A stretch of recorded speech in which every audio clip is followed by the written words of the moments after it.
What exactly happens if we apply 2500 volts DC using this Kaiweets KE2500 Pro insulation tester through some conductors in a tray of water? Well, stay tuned to find out. And also, I'm going to go over this new Kaiweets 2500, just show you all the cool features that it does have and why you may need one of these in your toolbox. Before doing anything with a digital insulation tester or any other kind of insulation tester, Megger, megohmmeter, always make sure your circuit is disconnected from its power source and the wires that you're checking are disconnected from the components. This does send high voltage DC down whichever wires you connect it to. So if you've got it still hooked up into your circuit, you can for sure blow up your circuit or damage components downstream. Folks, this is the Kaiweets KE2500 digital insulation tester, and it will produce up to 2500 volts DC for your insulation testing needs. Now, if you don't know what an insulation tester does, basically it's going to test the insulation around a conductor for its integrity. Now, this is important because as I'm about to show you, you can do some basic multimeter checks on wires like this in the Romex and get good readings. But if you're unaware of a nick or cut in your insulation somewhere down the line, now this is a real simple example. Most typically you're going to have longer, 10, 20, 30 meter runs of your Romex in your walls or even underground wiring in conduit, which is what this simulates because you're going to get moisture sometimes in underground, especially direct bury installations. So it's super duper important to make sure the integrity of your conductors and the insulation around it are in pristine condition. Like I said, especially in direct bury installations, you're going to have conductors directly in the ground, and ground is subject to groundwater and other moisture. As far as the Kaiweets 2500, this meter will do also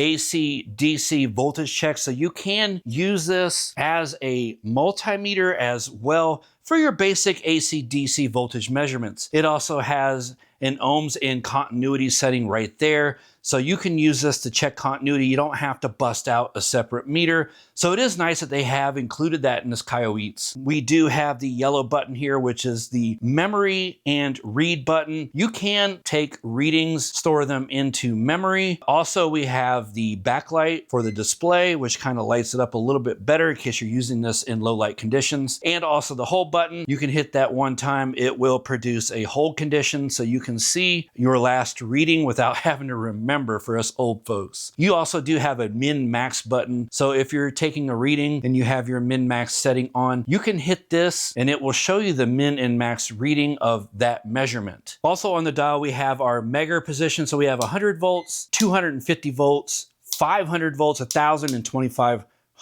Some of the other buttons, you have your test button where you hold that down for 2 seconds and it will produce a test condition. I'll show you that here in just a minute. Now you do have your timer button. So what that does is you hit that and you can adjust this time up or down to test it for however long you need to test it. Now sometimes when you're doing insulation tests with a Megger, you have a certain requirement for how long you have to produce that test voltage on that insulation for your test to be valid. So you can adjust that and use the timer, or you can use it without the timer at all, and it'll just hold the test in a locked position. You do have your comparison button. You'll see it says comp there right now. What that does is if you hold that down, you can set it for your requirement. Now, a lot of conductors require 1 meg or 1 mega ohm or higher for the test to be valid. And if you do have it, you can adjust this to any measurement you want. If your requirement is 0.5 megs, then you can set it for 0.5. Again, 1 meg is usually your standard for any conductor. Okay, then you have your AC DC button when you're in your AC or DC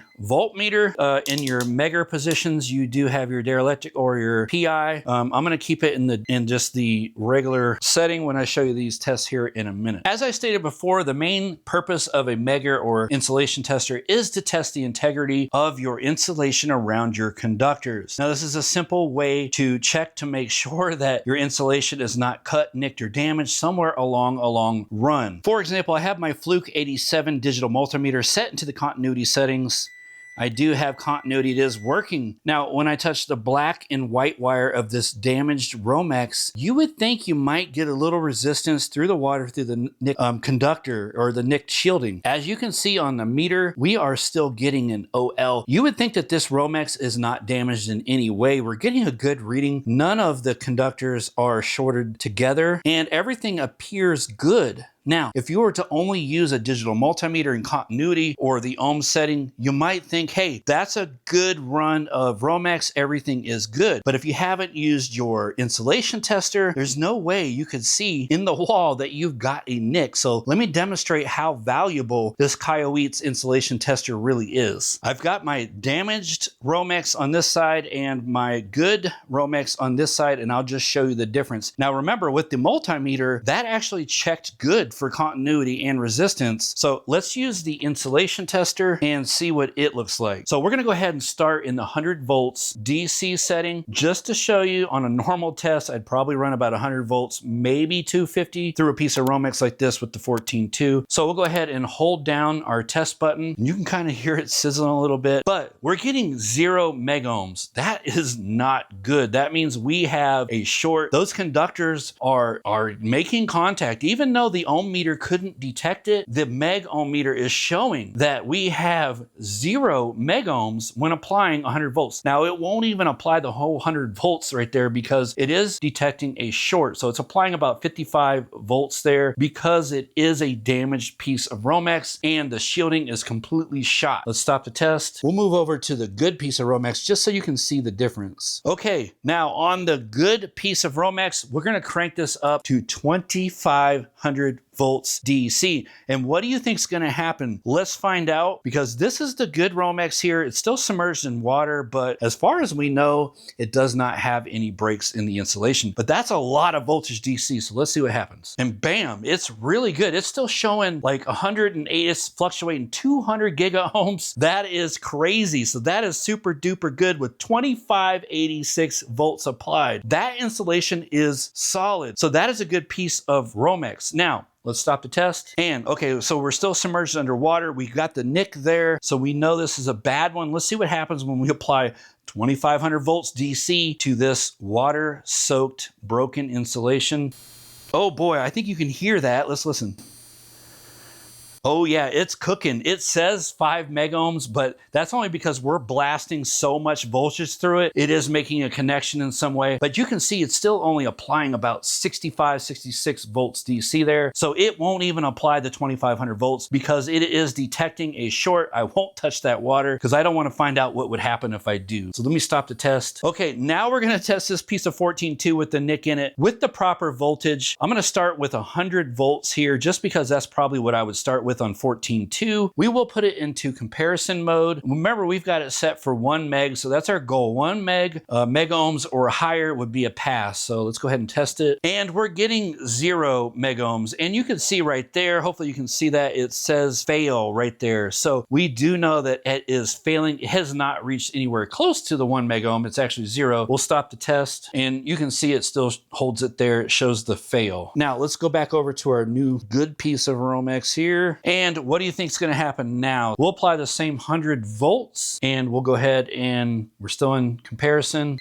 And immediately it moves over to pass. As you can see there, I've got 1 gigohm. So basically I've got infinite resistance in my insulation in this piece of Romex. It's not conducting anything in the water because we have no nicks or cuts. So this is a good piece of Romex. It assures you right there by saying pass, you're good to go if you just need that 1 megohm or higher. So we'll stop the test. I'll show you the whole button here. Okay, and it holds it in that 1 gigohm pass. So if you need to record that, it holds it on the screen for you. For the next test, I've got a single phase AC fan compressor motor here, and I'll just quickly show you because this is one of the more common things you might check around your home with a megohmmeter just like this from Kaiweets. So the first thing you're want to do is hook your black lead up to the case ground, or if you don't have a case ground, you can hook it right up to your case. We're going to hook it right up to the case ground. We'll put that out of the way. And now we're going to check your different phases to the ground, check each one to ground to check the integrity of the insulation and wiring inside the motor. So we'll go ahead and connect to each wire individually here. We're gonna start with that black one, and we'll go ahead and start the test. And I do have 1 gig ohm, so that one is good. We'll stop the test. Hook to our other T2 lead right here. Go ahead and start the test. And that's also got 1 gig ohm. That's good. Stop the test. Okay, and now we have our run in our start wires here. Usually you're gonna have a white, brown, and a brown. And it appears that that also passes with a 1 gig ohm reading. So we know that one's good. We'll stop the test. And then the last 4th wire is our common. Hold that down. Okay, and we've got our 1 gig ohm on the insulation there. So the insulation and the windings for the phases inside this motor are good. One more test you could do would be to check your start to run phase, which would be these two, your 2 brown wires. And we'll go ahead and test that. And you do get 1 gig ohm between the 2 phases with the 100 volts going through it. And we have successfully checked this AC run compressor motor. It appears to be good as far as the insulation goes. And folks, there you have it. That is the Kaiweets KE2500. Now, I didn't go through each and every little setting, but you get the idea. These are super handy for finding damaged insulation, nicks, cuts, any kind of damage along a run of wire, whether it's in your wall, in conduit underground, or most especially, as I showed you with the water example, if you have direct bury cables running through the ground, you're likely to have moisture. So if you have any insulation nicks, cuts, or damage, this will find it, and